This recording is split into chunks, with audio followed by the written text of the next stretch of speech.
Good day kay Palhaw, Assalamualaikum. So ako po si Ryan, isa po akong OFW na nakabase po dito sa Kingdom of Saudi Arabia.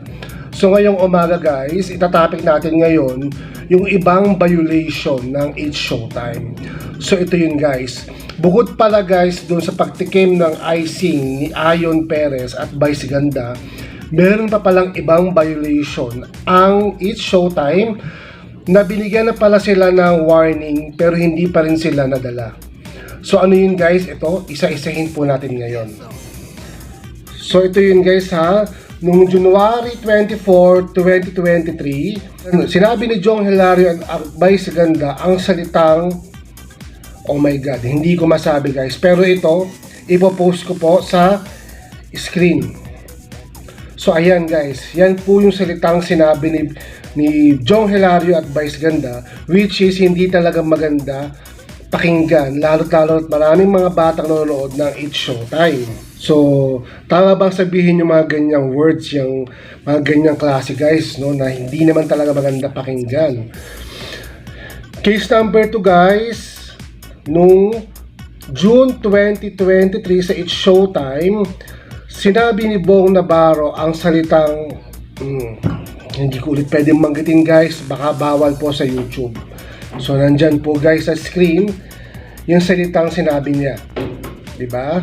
So medyo hindi rin talaga maganda pakinggan, lalo't maraming bata ang nanonood. Ayun guys, meron pang isa noong January 9, 2023, ang salitang na binanggit ni Kim Chu ay hindi rin ay isa rin yung sa violation na dapat hindi sinasabi guys sa TV, yung salitang ganyan.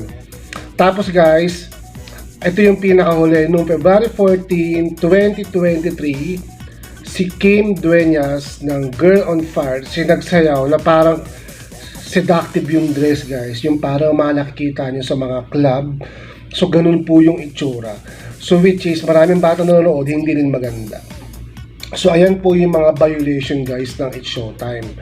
No, kumbaga, sana ang ginawa na lang nila, humingi na lang sila ng sorry. Simpleng sorry lang naman, di ba? Humingi sila ng tawad sa national TV about dun sa mga nila, sa mga violation words, di ba? O kaya sana iniisip nila na artista sila, isa silang ehemplo, di ba, na kailangan meron silang image na binabantayan. Meron silang mga salita na binabantayan na hindi dapat sinasabi sa madlang people. So kayo guys, ano bang masasabi nyo dito guys sa topic natin ngayon? Ano ba yung magandang gawin ng It's Showtime? Diba? Para sa akin guys, mas maganda humingi na lang sila ng tawad sa MTRCB. Dahil lahat naman guys madadaan sa magandang pakiusapan. Diba? At susunod, maging aral na sa kanila ito na kada salitang lalabas sa bibig nila is dapat binabantayan nila. So yun lamang po. Maraming salamat po sa panonood. Ito po si Ryan. Once again, ingat and see you to my next vlog. Peace.